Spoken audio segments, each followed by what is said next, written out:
Hi, welcome to my channel. This is Rosina Starr. So I would like to go over some terms, narcissistic abuse terms, and what they mean, because you're going to hear them in a lot of videos and you're going to hear them in mine, and it's important to know what exactly they mean. So let's get started. We talk about narcissistic supply. What is that? It is an energy that you can actually get off of being around somebody for periods of time through admiration, words of praise, just a vibrational energy. Like you're composed of a mind, body, and spirit. Well, this is kind of like your spiritual side. This is your way of making it through every day. The energy you have is through your soul, mind, body, spirit, energy, emotion, right? So everybody has that about them, different levels and different types. And that's what the narcissist is seeking to find in the outside world through other people, because they have a very low vibration themselves. So when you're first starting out with a narcissist, love bombing is what you get, or idolizing, which is where they bombard you with text messages, praise, gifts, all early on in the relationship, sending you flowers. It's a party every day. Every day is Christmas. Oh my gosh, you're the best. Words of praise. Everything about you is just amazing, right? Nothing can go wrong. And they treat you as so. Then shortly after the love bomb, or it can take a while, they learn to devalue you. And the devalue stage can go on as long as you probably will let it if you know what's going on. That's when they see you as all bad. And so they begin to just pick you apart, criticize you, put you down, mentally, emotionally, sexually withhold from you. At this point in the relationship, they're probably cheating or have something else lined up. You've gotten old to them. You don't give them that same dopamine, that same high that they're used to. So that is the devalue stage, sorry. So then after the devalue, usually the discard happens. And again, that can go on for years, the back and forth with the narcissist. And the devalue is more like a push-pull. So when you part ways with them, or you decide to leave, or they leave you, it's kind of like a shock, right? Or it's like a shock to them because they don't really honestly believe you're going to leave.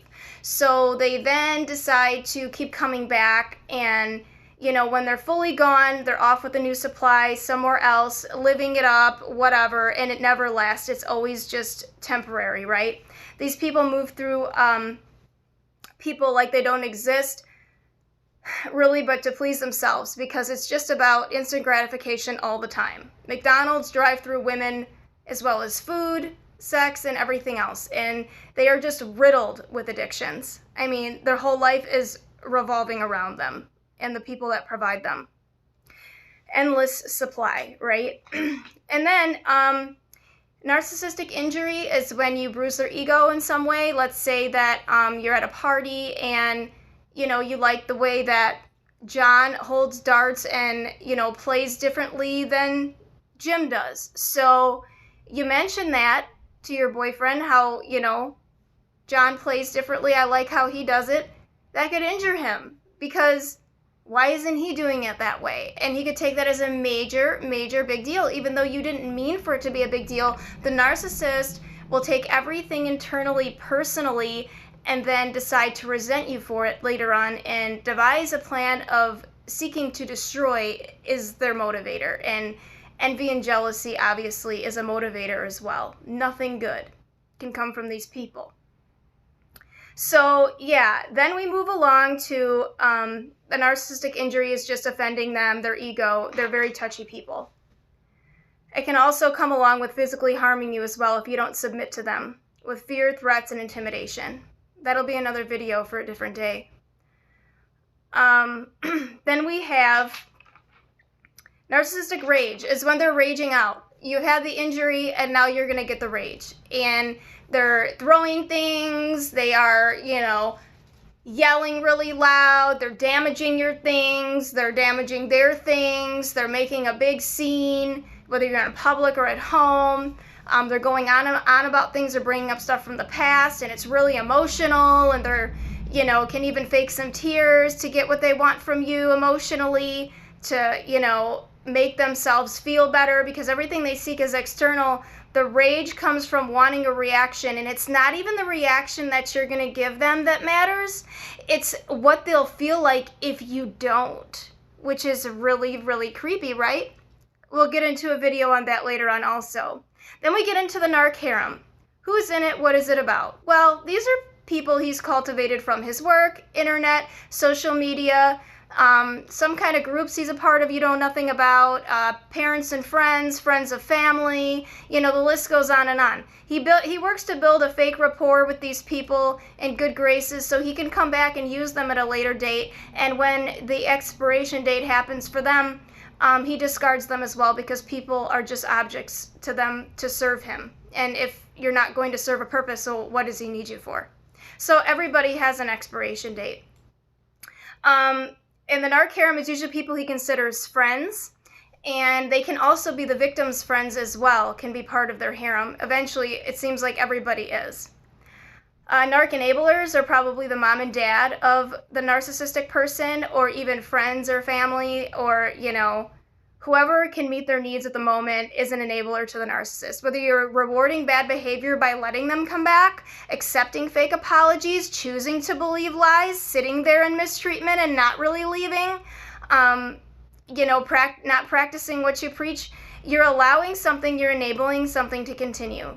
Taking responsibility for your own life is a big thing here that we as healthy people need to do, that is overlooked when we are in a fog of a narcissistic relationship. So then we move on to the flying monkeys. These people are often friends as well as the narcissist, but on a different level. These people just, you know, kind of work together. They could be gas station attendants that maybe he tricks off with in the meantime. Maybe he does drugs with them. Usually all of them have some kind of substance abuse addiction. And if they say they're not, they're probably lying to you. One of my narcs even was addicted to taking sex pills, multiple kinds all the time. And what was really weird is you can only do that for about 5 years, and I was reading the evidence that supports to show it just isn't going to work anymore, period, which is kind of scary, huh? Guess we'll see what happens. But the flying monkeys are people that just relay information back to the narcissist, and they're given a reward for doing so. Or it's just no trouble at all for them to see you in your usual routine because, you know, it's kind of a nonchalant thing. It's something you're not aware of, and, you know, they just don't mind doing it. There's no stress there. And they're also people that can abuse you if it's to a different level, like, you know, giving you bad stuff. If you're, you know, sharing an addiction with them, they'll, you know, make sure you get, you know, treated bad or get the wrong stuff. You know, you're not hooked up properly. You're abused in the presence of somebody else. You're talked down to. You know, you're just basically abused by a third party. So that's what happens. Narcissistic also have undercover agents, which are not friends of the narcissist, but just more acquaintances that they've met on the street, or people that they know you, and as they watch your habits from a reptilian type of brain, like animalistic, predatory type of thing, they'll know your habits, and the undercover agents can be family, friends of yours, neighbors, just anybody that you wouldn't be suspected to know anything about you. They may not even know your name, but they're going to know your whereabouts to tell somebody else about, right? Then we'll talk about gray rock. Gray rock is exactly what the name says. When you get into an argument with the narcissist, you just act disinterested, boring, quiet, as uninterested as you can be. Just, you know, and it's hard to hold back emotion, but it's a form of, you know, just disassociating and detaching from the person and the situation, and just not choosing to absorb that negative energy. So then we move on to what is the false self. The false self of the narcissist is somebody he's created in childhood through abuse, neglect, or other kinds of torments and, you know, acts that happened, situations that occurred. He has chosen to decide to be loyal to this false self and nobody else, and it is a complete deception and bad character.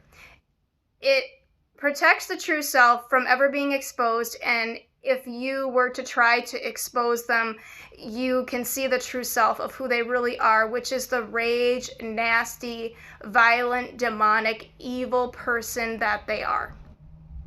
So the false self is the mask they wear around, is Mr. Rogers. And let's talk about the true self being Hitler. That's how we'll keep it separate. So often you're hanging out with Hitler wearing a Mr. Rogers mask. You just don't know it yet. So then we move on to blame shifting. So if you're in an argument with a narcissist and you say, well, why does it look like you've been somewhere else because you have lipstick on your collar and you smell of perfume?